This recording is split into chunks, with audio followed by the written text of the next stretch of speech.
والصلاة والسلام على أشرف الأنبياء وسادة الأتقياء وسيد المرسلين سيدنا وحبيبنا محمد وعلى آله وآل بيته وصحبه أجمعين. أما بعد، وقد قال الله تبارك وتعالى: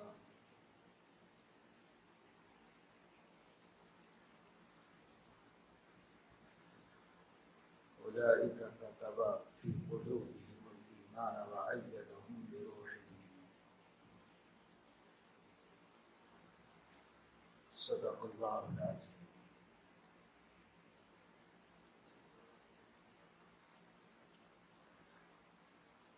اللہ تعالیٰ نے سیدنا محمد الرسول اللہ صلی اللہ علیہ وسلم کو ختم نبوت کی سعادت و شرف سے مشرف فرمایا اور انہیں اس دنیا میں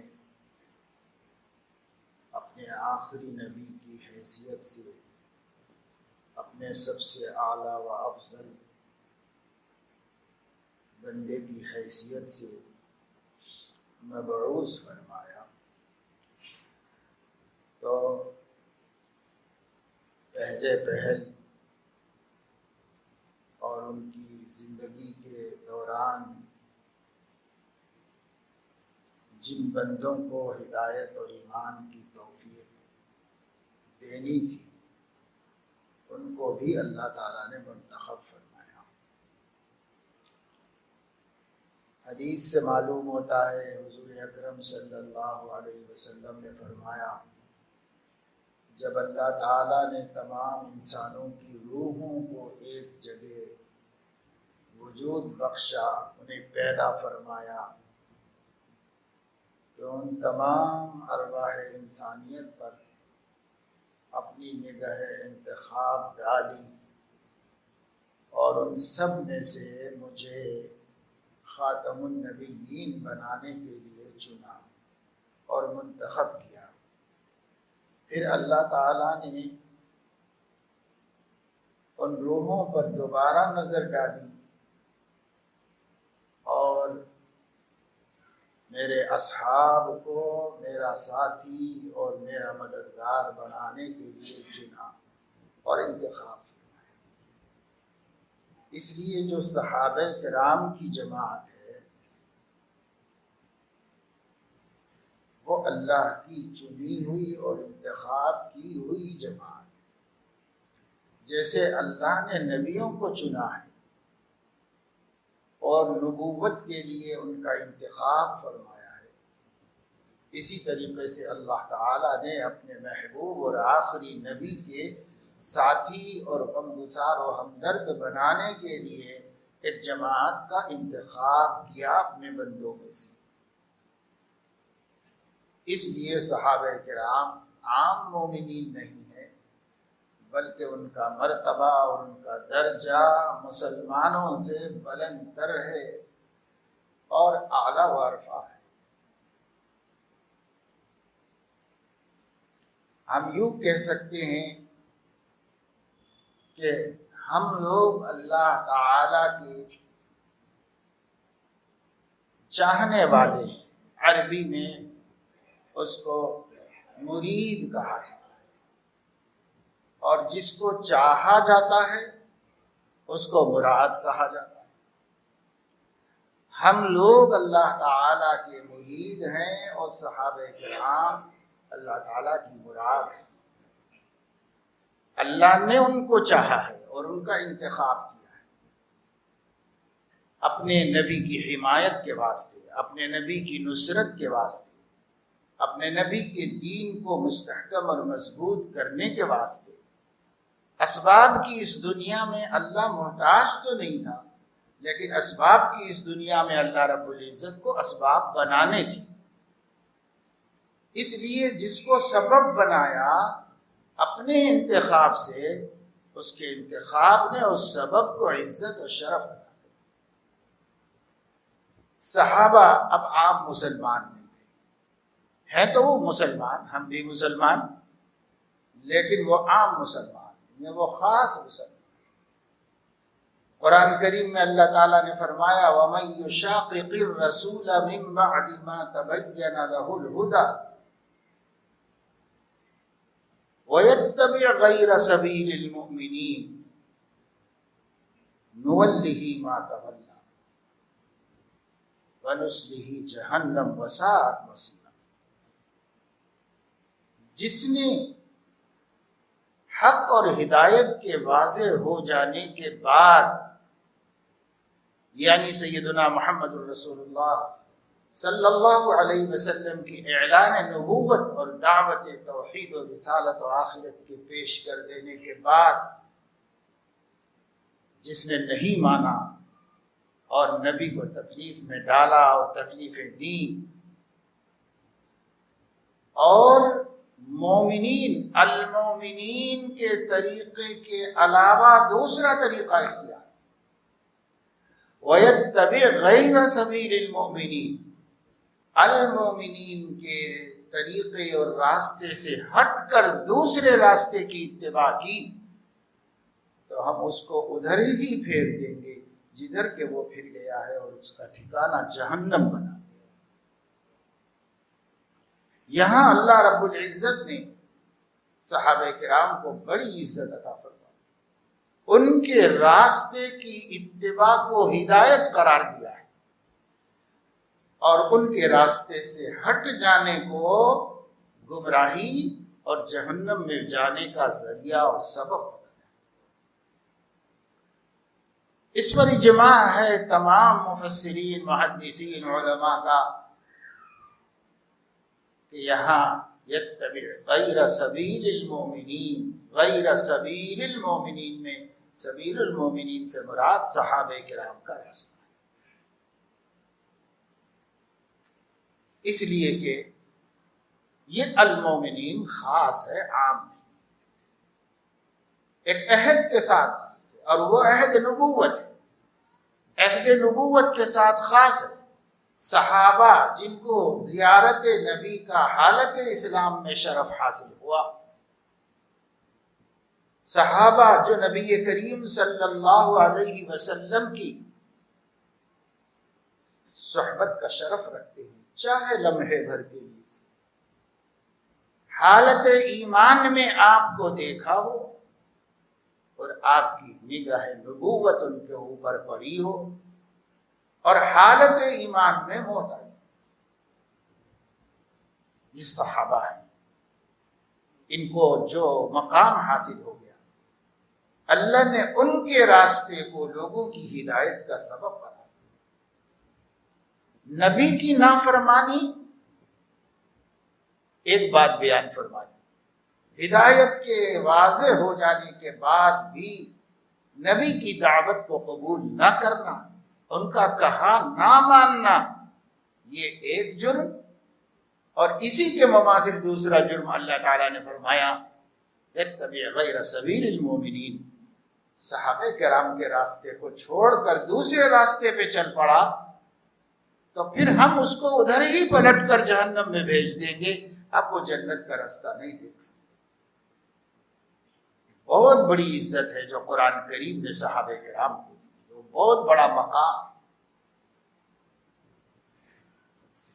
ان کے بعد کوئی ایسا نہیں ہے جس کے ایمان کی گواہی قرآن میں نازل کی، لیکن ان کے حق میں ہے قرآن۔ اللہ تعالیٰ فرما رہے ہیں اولئک الذین امتحن اللہ قلوبہم للتقوی، قرآن اکثر تقوی ایمان کے معنی میں استعمال ہے۔ اولئک الذین امتحن اللہ قلوبہم للتقوی، یہ وہ جماعت ہے صحابہ کی کہ اللہ نے ان کے قلوب میں ان کے ایمان کا جائزہ لیا تو اللہ نے ان کو کامیاب کر دیا، لہم مغفرۃ واجر عظیم۔ سب کو معلوم ہے کہ ایمان کا محل قلب ہے، ایمان دل میں ہوتا ہے کیونکہ ایمان تصدیق قلب کا نام ہے، تو قلب کی معرفت اور قلب کی تصدیق یہ ایمان ہے۔ اور ایمان کا تعلق اعضاء و جوارح سے، باہر نہیں ہے ایمان، ایمان اندر ہے، اسلام باہر ہے۔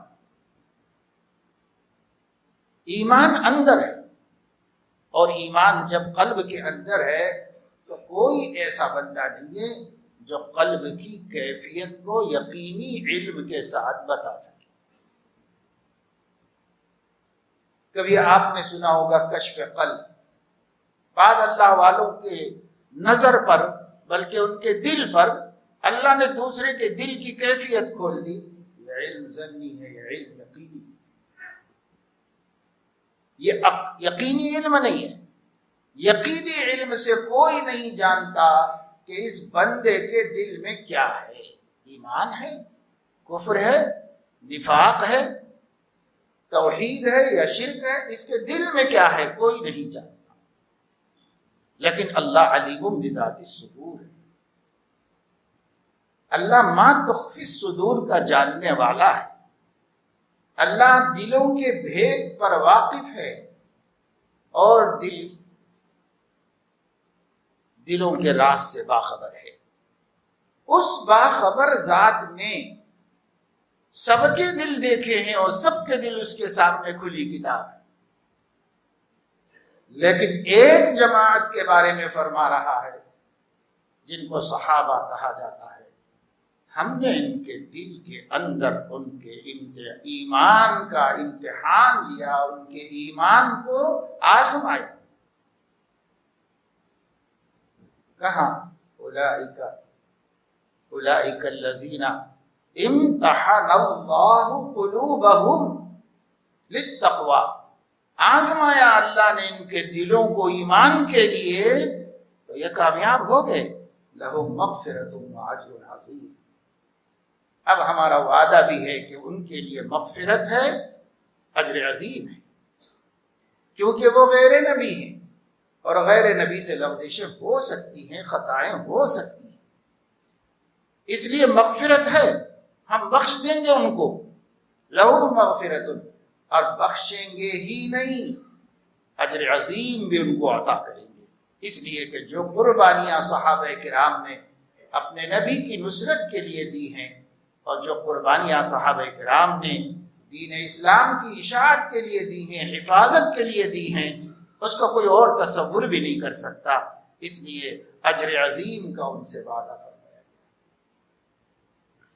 ایک جگہ اللہ تبارک و تعالی شانہ نے فرمایا، محمد الرسول اللہ والذین معہ، جو لوگ ان کے ساتھ یعنی صحابہ کرام، اشداء علی الکفار رحماء بینہم تراہم رکعا سجدا یبتغون فضلا من اللہ ورضوانا سیماہم فی وجوہہم من اثر السجود ذالک مثلہم فی التوراۃ ومثلہم فی الانجیل، یہ وہ لوگ ہیں جن کی مثال اللہ رب العزت نے تورات میں بھی دی، انجیل میں بھی دی۔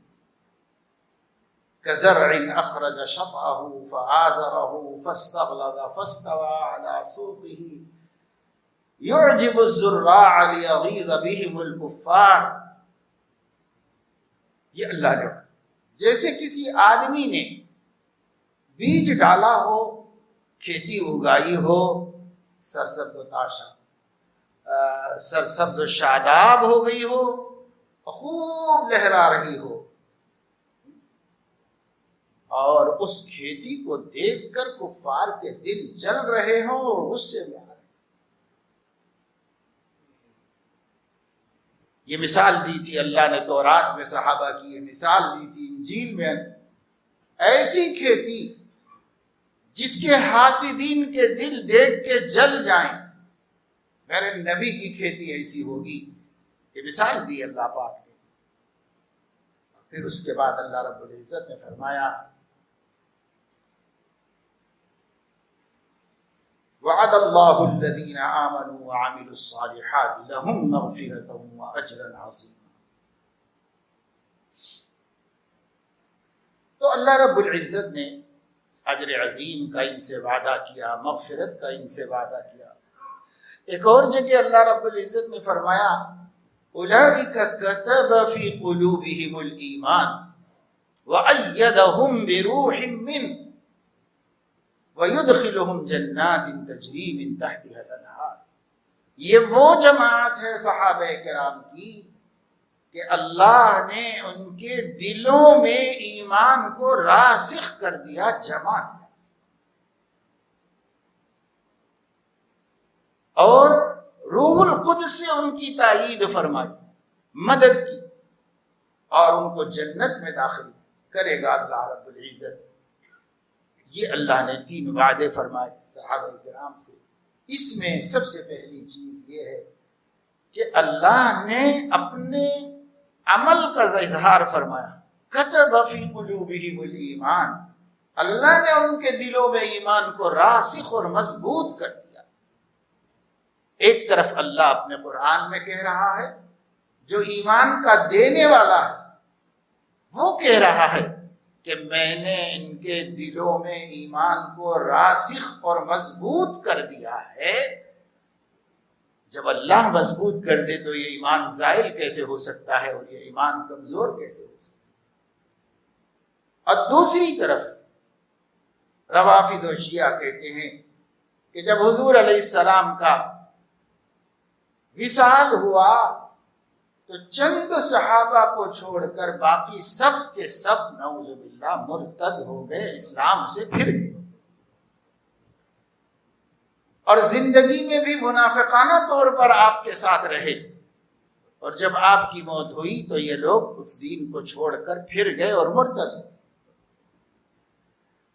اب ایک قرآن کی موٹی موٹی باتیں اور دین اسلام کے موٹے موٹے عقیدے نہ سمجھنے والے دماغ ہیں جو ان کو اسلام سے پھر جانے والا قرار دے رہے ہیں، اور ایک طرف غیب و شہود کا جاننے والا علیم و خبیر خدا ہے جو اپنی کتاب میں تصدیق کر رہا ہے کہ ان کے ایمان کو میں نے مضبوط کر دیا ہے، راسخ کر۔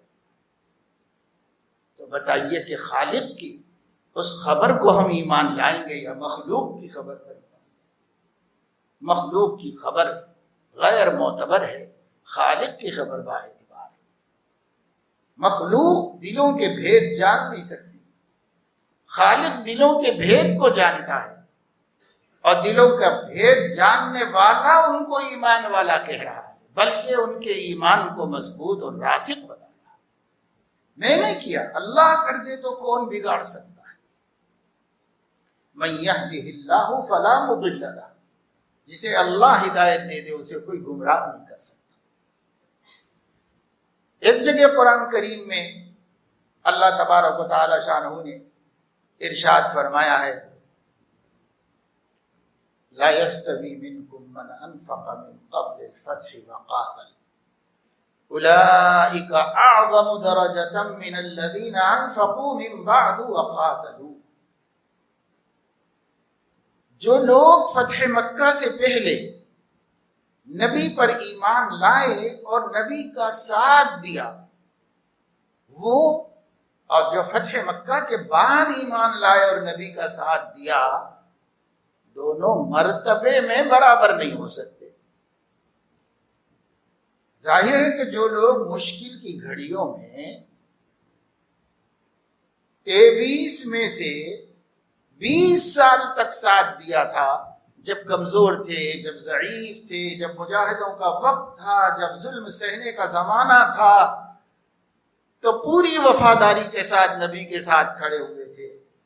اور جو لوگ جب مکہ فتح ہو گیا، جب کفر کا غرور ٹوٹ گیا، اور جب ظالم کمزور پڑ گئے، اور جب حق کا بول بالا ہو گیا، جب ہر طرف لوگ اسلام کے رعب سے مرعوب ہو رہے تھے، ایمان لائیں تو دونوں میں فرق ہوگا۔ انہوں نے بھی نہ ایمان لایا اور سچا ایمان لایا، لیکن اور نبی کی نصرت بھی کی، لیکن مقدار ان لوگوں کی زیادہ ہے اور ان لوگوں کی کم ہے۔ تو ظاہر ہے کہ جنہوں نے زیادہ مدت تک نبی کا ساتھ دیا ہے اور مشکل زمانے میں ساتھ دیا ہے، ان کا اجر زیادہ ہونا چاہیے، ان کا مقام زیادہ ہونا چاہیے۔ اللہ رب العزت نے اس کو قرآن میں بیان کیا کہ ان کا مرتبہ ان سے زیادہ ہے۔ پھر اس سے شبہ ہو سکتا ہے کہ بعد والوں کو اگر مرتبہ کم ہے تو ہو سکتا ہے کہ اللہ تعالی کے ہاں ان کو اجر اور ان کی پذیرائی اور ان کی قبولیت بھی کم ہو جائے گی. تو اس غلط فہمی کو دور کیا اور اللہ رب العزت نے فرمایا وَكُلًّا وَعَدَ اللَّهُ الْحُسْنَى. چاہے فتح مکہ سے پہلے کے مسلمان ہوں، چاہے فتح مکہ کے بعد کے مومنین ہوں، یہ سب میرے نبی کی صحبت اور میرے نبی کے نظر سے فیض رکھتے ہیں اور میرے نبی کی نصرت کرتے ہیں. کسی کو کم موقع ملا، کسی کو زیادہ ملا، لیکن سب کے لیے جنت کا وعدہ ہے. کُلًّا وعد اللہ الحسنى. سب کے لیے جنت کا وعدہ ہے. ایک صحابی اس کے باہر نہیں کیا گیا. سب کے لیے جنت کا وعدہ ہے. کُلًّا وعد اللہ الحسنى. اور جب اللہ تعالیٰ بلا استثناء سب کے لیے جنت کا وعدہ فرما رہا ہے تمام صحابہ کے لیے، ہاں مرتبے اور درجے الگ الگ ہیں، یہ ٹھیک ہے کہ ان کے مرتبے اور درجے الگ الگ ہیں. جو مقام بیعت رضوان میں شریک ہونے والوں کا ہے، جو مقام بدر میں شریک ہونے والوں کا ہے، اور جو مقام مکے میں سابقون الاولون کا ہے جنہیں اولئک المقربون کہا گیا ہے، یہ مقامات ہیں. مقامات کم زیادہ ہیں. یہ مقامات قبولیت اور اللہ تعالیٰ کے ہاں اجر کے اعتبار سے کم زیادہ، لیکن اللہ کے ہاں ان کا ایمان، ان کا دین، ان کی صحابیت اور ان کی خدمت اور نصرت یہ ہر حال میں معتبر ہے. اس لیے کُلًّا وعد اللہ الحسنى. سب کے لیے جنت کا وعدہ ہے. الحسنى قرآن میں جنت کو کہا للذین احسنوا الحسنى وزیادہ. جن لوگوں نے اچھے کام کیے ان کے لیے جنت ہے اور اس سے بھی زیادہ ہماری طرف سے اکرام و اعزاز ہے. تو الحسنى سے مراد جنت. تمام صحابہ بلا تفریق جنتی.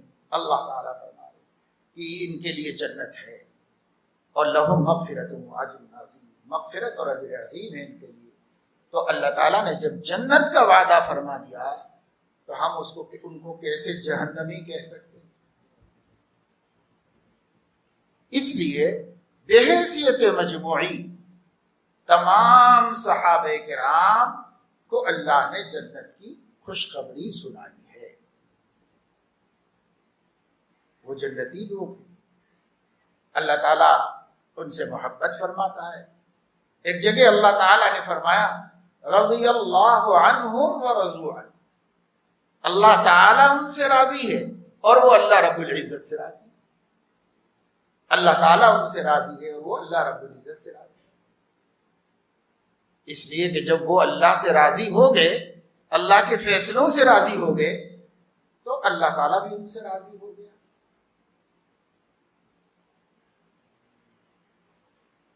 ایک جگہ قرآن کریم میں اللہ تبارک و تعالی شانہ نے فرمایا ہے، نبی کریم صلی اللہ علیہ وسلم کو مخاطب کر کے اللہ تعالیٰ وہ ہے جس نے آپ کو غیب کی طاقتوں سے مدد کی اور المومنون کے ذریعے سے بھی آپ کی تائید کی. یہ المومنون صحابہ کرام. اللہ تعالیٰ نے صحابہ کی تائید کو جو اللہ نے اپنی قدرت سے کروائی، نبی پاک صلی اللہ علیہ وسلم کے سامنے اپنے احسان کے طور پر شمار فرمایا. یہ بھی صحابہ کرام کے لیے بڑی عزت و شرف کا مقام ہے کہ اللہ نے ان کی تائید نبوی، دین اسلام کی نصرت کو قرآن میں نازل فرمایا اور اسے اپنا احسان قرار دیا. اسی طریقے سے اللہ رب العزت نے صحابہ کے جو دو گروہ ہجرت کے بعد ہو گئے، ایک مہاجرین اور ایک انصار، یعنی جو لوگ مکہ مکرمہ سے ہجرت کر کے مدینہ منورہ آ گئے، دارالاسلام بن جانے کی وجہ سے، نبی کے وہاں منتقل ہو جانے کی وجہ سے سب منتقل ہو کے آ گئے. یہ مدینے والے نہیں تھے، مدینے کے باہر سے مدینے میں آئے، اور مدینے والے جو تھے وہ ایک دوسری قوم تھے، وہ اوس اور خزرج کی اولاد تھے، وہ مدینے میں رہتے تھے، اوسی اور خزرجی کہلاتے تھے اپنے قبیلے اور اپنے خاندان کی نسبت سے۔ یہ سب کے سب لوگ مسلمان ہوئے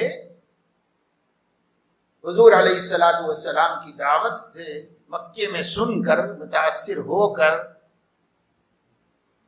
پہلی دفعہ 7 آدمی، دوسری دفعہ 12 آدمی، تیسری دفعہ 70 آدمی، اور پھر اس کے بعد سارا مدینہ مسلمان، تمام اوسی قبائل اور تمام خزرجی قبائل سب مسلمان ہو گئے۔ یہی اہل مدینہ تھے، مدینے کی آبادی انہی سے تھی۔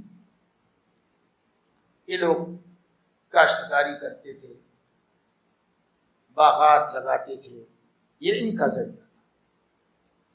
مدینے میں بنو نذیر، بنو قریظہ، بنو قینقاع، یہ قبائل بھی تھے، مگر یہ یہودی قبائل تھے جن کا ذریعہ معاش بزنس تھا۔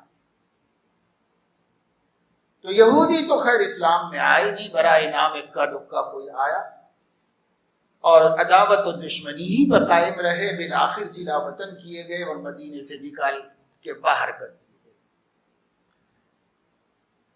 مگر انصار جو مدینے کے باشندگان تھے سب کے سب مسلمان ہوئے، اور نہ صرف مسلمان ہوئے بلکہ انہوں نے حضور علیہ السلام کو پیشکش کی کہ آپ آ جائیں مدینے میں، مکے والے آپ کی قدر نہیں کر رہے ہیں، ہم لوگ آپ کی قدر کریں گے، اور ہم لوگ آپ کو امان و پناہ دیں گے، اور ہم لوگ آپ کی دین کی خدمت کریں گے۔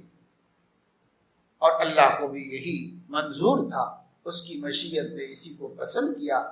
اللہ تعالیٰ کان اللہ شاکرا علیما، اپنے بندوں کی مخلصانہ بندگی کا قدرداں ہے اللہ تعالیٰ۔ اللہ نے قدر کی، اور اللہ رب العزت نے کہا اب یہ شرف اہل مکہ کو نہیں ہوگا کہ نبی ان کے ساتھ جئیں اور بنیں اور وہیں پر ہمیشہ کے لیے آرام فرما ہو جائیں۔ یہ شرف اب مکے والوں کو نہیں ملے گا، اب یہ شرف ہم نے مدینے والوں کو دی۔ حضور علیہ السلام ہجرت کر کے مدینہ آ گئے۔ جب مکہ فتح ہوا تو صحابہ کرام کو ڈر لگا کہ اب بھائی مکہ فتح ہو گیا ہے، نبی اپنے وطن واپس چلے جائیں۔ حضور علیہ السلام نے ان کے خوف کو دور کیا، ان کے خطرے وسوسے کو ختم کیا، اور فرمایا میرا جینا مرنا تمہارے ساتھ ہے، میں بے وفا نہیں ہوں کہ مشکل گھڑیوں میں جنہوں نے وفا کی تھی اللہ نے ہمیں فتح و غلبہ دے دیا تو اپنے وفاداروں سے بے وفائی کر دوں، ایسا نہیں ہوگا، میں تمہارے ساتھ جیوں گا، تمہارے ساتھ۔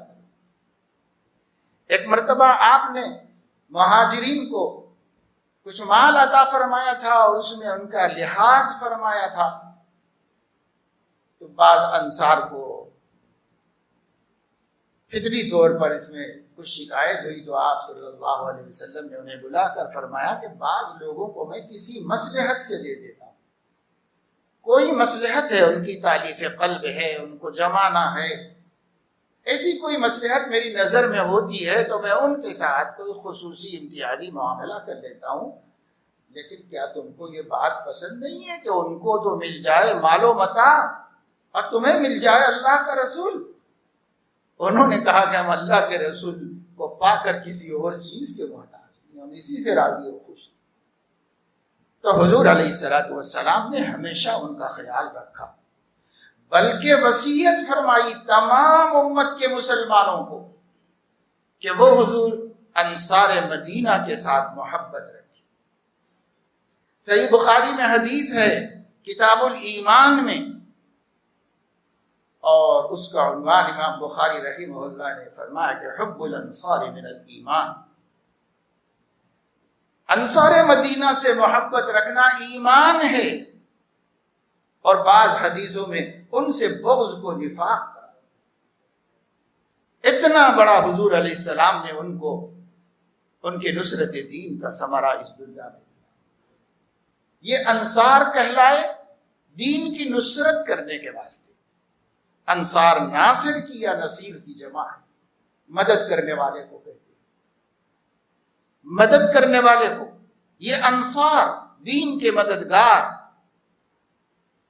اللہ رب العزت نے قرآن میں مہاجرین کی بھی فضیلت بیان فرمائی اور انصار کی بھی فضیلت قرآن میں نازل فرمائی۔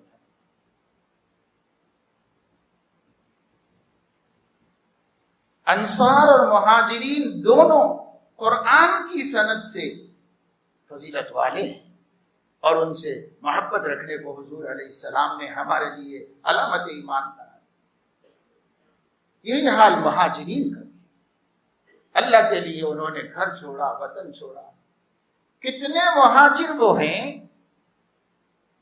جو صرف بدن کے کپڑے کے ساتھ بے وطن ہو کر مدینہ منورہ آئے، کچھ بھی ان کے پاس نہیں، لوگوں نے گھر بار بھی چھین لیے تھے ان کے۔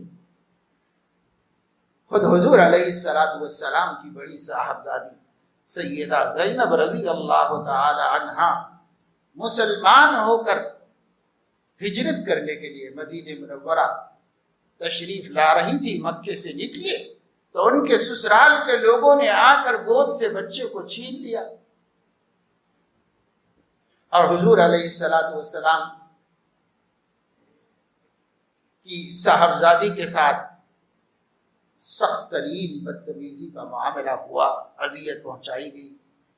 اللہ کے نبی صلی اللہ علیہ وسلم کے اور اصحاب اور ان کے مرد و خواتین بڑی بڑی قربانیاں دے کر ہجرت کر کے آئے۔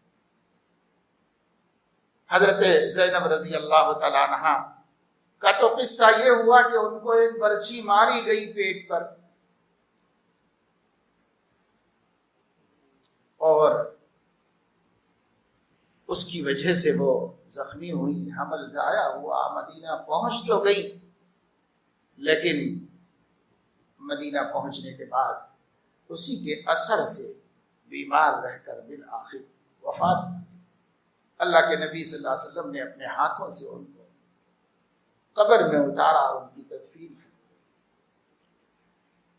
ام سلمہ رضی اللہ تعالیٰ عنہ کے سسرال والوں نے بچے کو چھین لیا، روتی رہی اکیلی تنہا بیٹھ کر۔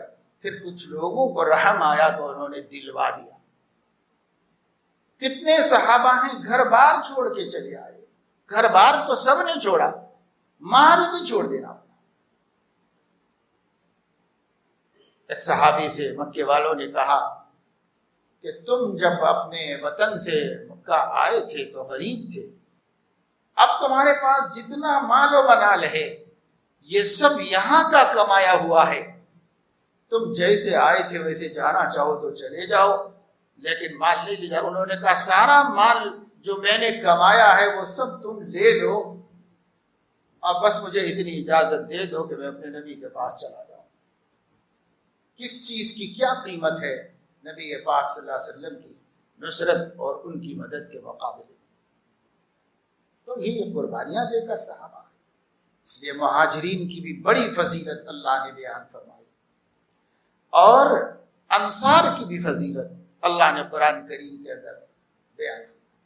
والذین تبوؤوا الدار والایمان من قبلهم يحبون من هاجر الیہم ولا يجدون في صدورهم حاجة مما اوتوا ويؤثرون على انفسهم ولو كان بهم خصاصة ومن يوق شح نفسه فأولئك هم المفلحون۔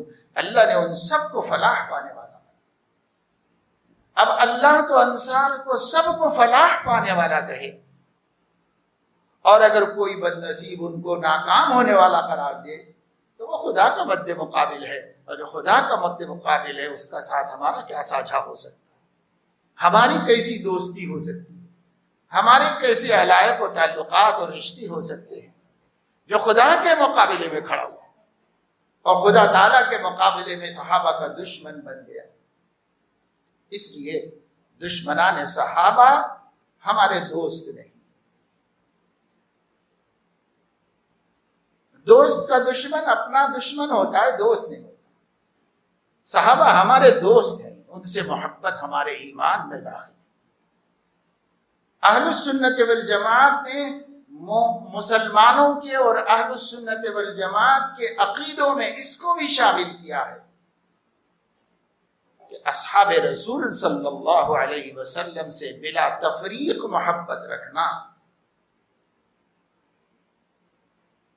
ہم ان کے درمیان تفریق نہیں کرتے، ان کے مراتب جو ثابت ہیں وہ اپنی جگہ، لیکن ان کو ہم بے وفا نہیں قرار دے سکتے۔ سب کے سب کو وفادار مانتے، سب کے سب۔ وَنُحِبُّ أَصْحَابَ رَسُولِ اللَّهِ صلی اللہ علیہ وسلم وَلَا نَفْرُقُ بَيْنَهُمْ وَنُحِبُّ مَنْ يُحِبُّهُمْ وَنَبْغُضُ مَنْ يَبْغُضُهُمْ۔ ہم ان سے محبت رکھتے ہیں جو ان سے محبت رکھتے ہیں، ہم ان سے عداوت رکھتے ہیں جو ان سے عداوت رکھتے ہیں۔ اسے ہمارے ایمانیات میں شمار کیا۔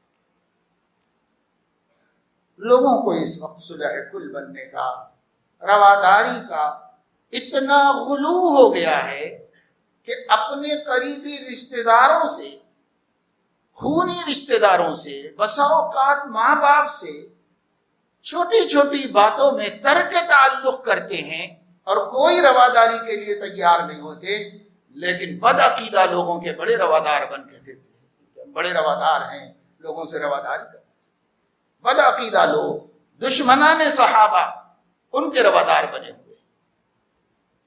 تو یہ جھوٹے ہیں۔ اگر ان کے اندر اتنی ہی رواداری ہوتی تو پہلے اپنے اقربا کے روادار ہوتے، پہلے اپنے پڑوسیوں کے روادار ہوتے، پہلے اپنے ماں باپ اور بھائی بہن کے روادار ہوتے۔ ان لوگوں سے تو جنگیں مول رکھی ہیں ذرا ذرا سے اختلاف کی بنیاد پر، اور جا جا کر بدعقیدہ لوگوں سے دوستی کا دم بھر رہے ہیں۔ جھوٹے لوگ، ان کو اللہ رسول سے بھی وفاداری نہیں۔ اگر اللہ رسول سے وفادار ہوتے تو جن کی بغض سے نبی کو تکلیف ہوتی ہے آپ اسے بغض کریں۔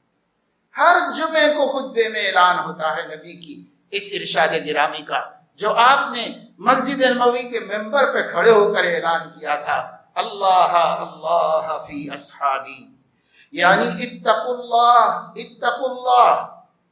یہ ہے اللہ اللہ کا ترجمہ، اللہ اللہ فی اصحابی، میرے صحابہ کے بارے میں اللہ سے ڈرتے رہو، اللہ سے ڈرتے رہو۔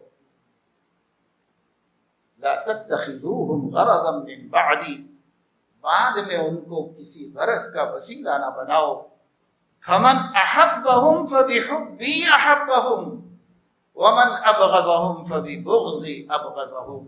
ایک طے ہے کہ صحابہ سے وہی محبت کرے گا جو مجھ سے محبت رکھتا ہے، اور ان سے بغض وہی کرے گا جس کے دل میں میرا بغض کہیں نہ کہیں چھپا ہوا ہے، وہی ان سے بغض رکھے۔ یہ اعلان پوری دنیا میں ہوتا ہے۔ حضور علیہ السلام نے حضرت عباس رضی اللہ تعالیٰ عنہ نے شکایت کی تھی، بعض لوگ ہمارا دل دکھی کرتے ہیں۔ آپ نے لوگوں کو جمع کیا، ممبر پہ کھڑے ہو کے اعلان فرمایا، مت ستاؤ میرے صحابہ کو، مت اذیت دو میرے صحابہ کو، اعلان۔ اور حضور اکرم صلی اللہ علیہ وسلم نے ارشاد فرمایا، طوبی من رآنی ومن رآ من رآنی، مبارک ہیں وہ لوگ جنہوں نے مجھے دیکھا ہے، اور وہ بھی مبارک ہیں جنہوں نے مجھے دیکھنے والوں کو دیکھا ہے۔ دیکھنا تک صحابہ کی فضیلت قرار دیا، دیکھنے کو تک باعث برکت و شرف قرار دیا کہ کسی کو صحابی نظر آ جائے اور صحابی دکھائی دے، یعنی اس میں تابعین کرام کی بھی فضیلت بیان فرمائی، جنہوں نے صحابہ کو دیکھا اور ان کی صحبت پائی۔ پکے لوگوں کو، سچے لوگوں کو، آسمانی سند رکھنے والے لوگوں کو، نبی کی دلوں کی دھڑکن، نبی کے دل کی دھڑکن بن جانے والوں کو اتنی بڑی سند، اعلیٰ درجے کے لوگ، اعلیٰ درجے کے لوگ۔ اسی لیے اہل السنت والجماعت کے نزدیک صحابہ کرام کی سنت بھی سنت ہے، صحابہ کرام کا قول و فعل بھی حجت ہے اہل السنت والجماعت کے نزدیک۔ جو لوگ اس سے اتفاق نہیں رکھتے وہ خود اہل السنت والجماعت میں سے نہیں ہو سکتے۔ یہ اللہ تعالیٰ نے ان کو مقام دیا ہے، اسے پوری امت نے قبول کیا اور تسلیم کیا ہے۔ اب جو لوگ محرم کے شروع ہوتے ہی صحابہ کرام کو لے کے رونا پیٹنا کرتے ہیں، تہمتیں لگاتے ہیں، گستاخیاں کرتے ہیں، الزامات تراشتے ہیں، انہیں اہل بیت اطہار کا دشمن بتاتے ہیں، انہیں نبی کے بعد مرتد ہو جانے والا کہتے ہیں، ان کے ایمان کی تجرید کرتے ہیں اور اس کا انکار کرتے ہیں، تو وہ کریں، ان کا دین ان کو محبوب۔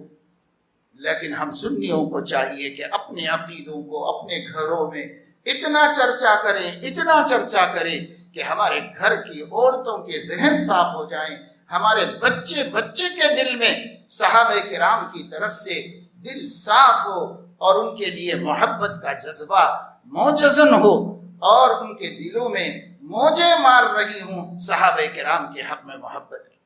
اتنی محنت کر کے صحابہ کرام کی عظمت کو دلوں میں بحال کرنا چاہیے، دوستوں میں بحال کرنا چاہیے۔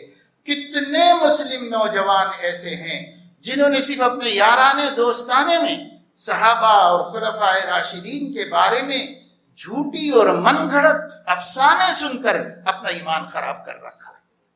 کتنے نوجوان ہیں جنہوں نے اپنا ایمان خراب کر رکھا ہے کیونکہ افسانے گڑے گئے، ان کے دشمنوں نے انہیں بدنام کرنا چاہا۔ کتنا بھی بدنام کریں، جب قرآن کریم نے ان کو عزت دے دی ہے تو اب کوئی ذلیل نہیں کر سکتا۔ جب نبی پاک صلی اللہ علیہ وسلم کی پیاری اور مبارک اور سچی زبان نے ان کو مرتبہ دے دیا ہے تو اب انہیں کوئی اس مرتبے سے نیچے نہیں اتار سکتا۔ حاسد شقی جلیں، جل کر کباب ہوں، وہ کتنا جلیں، وہ کتنا روئیں، وہ کتنی تہمتیں لگائیں، وہ کتنے الزامات تراشیں، وہ گلی گلی کوچے کوچے ان کو بدنام کریں، لیکن ان کی عزت پر آنچ آنے والی نہیں، ان کے مرتبے کو کوئی نقصان پہنچانے والا نہیں۔ مگر جو سنی ہونے کے باوجود صرف رواداری میں دشمنان صحابہ کا ساتھ دیتے ہیں، مجلسوں میں شریک ہوتے ہیں، دعوتوں میں چلے جاتے ہیں، یا ان کے ساتھ اس موقع پر جبکہ وہ اپنے دلوں کی بھڑاس نکال رہے ہیں اور صحابہ کرام پر غضب کی آگ برسا رہے ہیں، خوشی کا، مسرت کا، دوستی کا اظہار کریں گے تو انہی میں شمار کر دیے جائیں گے۔ اللہ کو کوئی ضرورت نہیں ہے صحابہ کی عزت بچانے کے واسطے ہماری آپ کی، اللہ محتاج نہیں ہے۔ اس لیے بھائی ہم کسی کے دین کے پیچھے نہیں ہیں، وہ اپنے دین کے خود جواب دیں اور وہ اپنے دین سے خوش رہیں۔ ہم اپنے دین سے خوش ہیں، ہم اپنے صحابہ سے خوش ہیں، ہمیں کوئی اشکال نہیں ہے، ہماری طرف سے کوئی ان کے اوپر تہمت نہیں ہے۔ وہ پاک باز لوگ ہیں جنہیں اللہ نے پاکیزہ زندگی عطا فرمائی، جن کی اللہ نے تعریف کی، جن کی صحابہ نے خود تعریف کی ہے، اور جن کو پوری امت اپنے عقیدے کا اور اپنی محبت کا مرکز بنائی ہوئی ہے۔ اللہ رسول کے بعد اگر مومن کو کسی سے سب سے زیادہ محبت ہے تو وہ اس جماعت سے ہے جن کی قربانیوں نے آج تک اسلام کو زندہ رکھا ہوا ہے اور تابع رکھا ہوا ہے۔ یہ محبت اللہ کے واسطے ہے، اور اللہ کے لیے جو محبت ہوتی ہے وہ ایمان ہے۔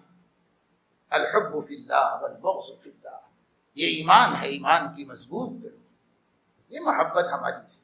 اور دشمنان صحابہ سے جو بغض ہے وہ بھی اللہ کے واسطے ہے کہ ہمارے اللہ نے جن کو چاہا، ہمارے اللہ نے جن کو منتخب کیا، ہمارے اللہ نے جن کو پیارے القاب دیے، ہمارے اللہ نے جن سے جنت کا وعدہ کیا، ہمارے اللہ نے جن کو ہمارے نبی کا معاون و ناصر بنایا، ہمارے اللہ نے جن کے ذریعے ہمارے نبی کی آنکھیں ٹھنڈی کی اور دل کو راحت پہنچائی، اگر کوئی انہیں برا کہتا ہے تو اللہ کے خاطر ہم اس سے عداوت رکھتے ہیں، اس سے محبت نہیں رکھتے۔ یہ ہمارے یقین ہونا چاہیے، یہ ہمارا اعتقاد ہونا چاہیے۔ اور اللہ رسول کی خبروں پر جو ہم تک محدثین کے اعتماد اور اعتبار کے ساتھ پہنچی ہیں، یقین اور اطمینان ہونا چاہیے۔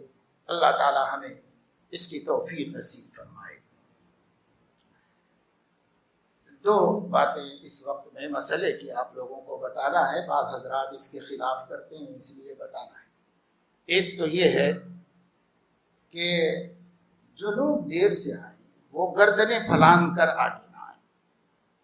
حضور علیہ السلام نے گردن پھلان کر آنے والے سے خود فرمایا تمہاری نماز نہیں ہوئی، اپنی نماز غارت مت کرو. شوق ہے تو پہلے سے آ کے اگلی صفوں میں بیٹھو.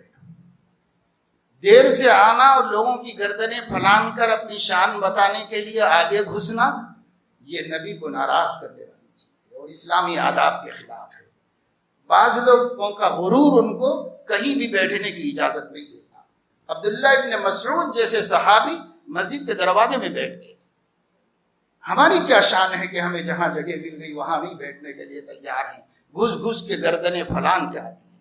جو لوگ گردنیں پھلان کے آتے ہیں ان کے لیے حدیثوں میں سخت وعید آئی ہے اور ان کے جمعے کے ضائع ہو جانے کی وعید سنائی گئی. ایک آدمی گردن پھلان کے آئے، سامنے بیٹھے. حضور علیہ السلام نے خطبے کے بعد نماز کا سلام پھیرنے کے بعد ان سے پوچھا تم نے نماز کیوں نہیں پڑھی؟ انہوں نے کہا ابھی تو آپ کے ساتھ ہی پڑھی. تو فرمایا تم گردن پھلان کے آگے کیوں آئے تھے؟ انہوں نے کہا یا رسول اللہ صرف آپ کے قریب بیٹھنے اور آپ کو سننے کے لیے آیا تھا. آپ نے فرمایا کہ گردن پھلان کے مسلمانوں کا آنا نہیں چاہیے. سخت ناراضگی کا اظہار فرمایا. تو بھائی یا تو جلدی آ کے آگے بیٹھو یا نہیں تو جہاں جگہ مل جائے وہیں بیٹھنا چاہیے.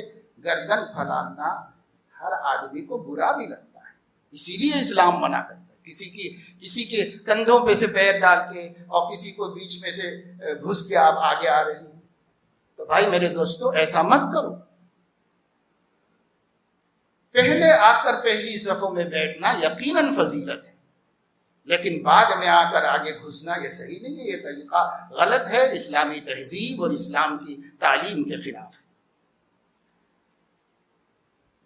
بعض لوگ اس طرح اندر گھس کے وہاں سے کتنی صفحے میں دیکھتا رہتا ہوں پھلان کے ادھر سے کر کے آ کے سامنے کھڑے ہو کے نماز کی نیت باندھتے ہیں. ایسا محسوس ہوتا ہے کہ یہ تو صرف ریاکاری اور دکھاوا ہے کہ آپ دکھانا چاہتے ہیں کہ ہم نماز پڑھ رہے ہیں، ورنہ کسی گوشے میں نماز پڑھ لیتے. حدیث میں ہے، صحیح بخاری میں ہے کہ جب مغرب کی اذان ہوتی بعض صحابہ کرام سنت پڑھنے کے لیے تیزی سے آگے بڑھتے تو مسجد کے ستونوں کے پیچھے کھڑے ہو کر پڑھتے تھے، صفوں کے درمیان میں جا کر نہیں پڑھتے تھے. تو یہ طریقہ ہے کہ اگر کوئی بعد میں آئے اور سنت پڑھ کے بیٹھنا چاہ رہا ہے، تحیت المسجد پڑھنا چاہ رہا ہے پڑھے، لیکن بھائی کسی گوشے میں پڑھو. یہاں ایک اجتماعی کام ہو رہا ہے، لوگ بیٹھے ہیں، دین کی بات ہو رہی ہے، مذاکرہ ہو رہا ہے، یہ کوئی سنت نہیں ہے. ایک حدیث سے لوگوں کو دھوکہ ہوا ہے. اگر کوئی سمجھنا چاہے تو ہم سمجھائیں گے، یا کبھی کسی وقت میں جمعے میں اس حدیث سے غلط فہمی کیسے ہو گئی لوگوں کو یہ سمجھاؤں گا. اور یہ ضرور ہے کہ تحیت المسجد پڑھنا چاہیے. اگر بیان یہ جو بیان ہوتا ہے اس بیان میں کوئی پڑھ لینا چاہے پڑھو، کسی گوشے میں پڑھ لو، ایک سائیڈ میں کہیں پڑھ لو. بیچ مسجد میں کھڑے ہو کے نیت باندھ لینا کوئی بزرگی نہیں ہے، کوئی سنت نہیں ہے، نہ مستحب ہے، نہ یہ کوئی معقول بات ہے کہ آدمی ایسی حرکت کرے جس سے نامعقولیت نظر آ رہی ہو. ایسا کچھ نہیں. اس کو ذہن میں رکھے. میں انشاءاللہ کسی وقت میں آپ کو وہ حدیث سمجھاؤں گا جس سے لوگ غلط فہمی میں مبتلا ہے، صحیح نہ سمجھنے کی وجہ سے غلط فہمیوں میں مبتلا ہے.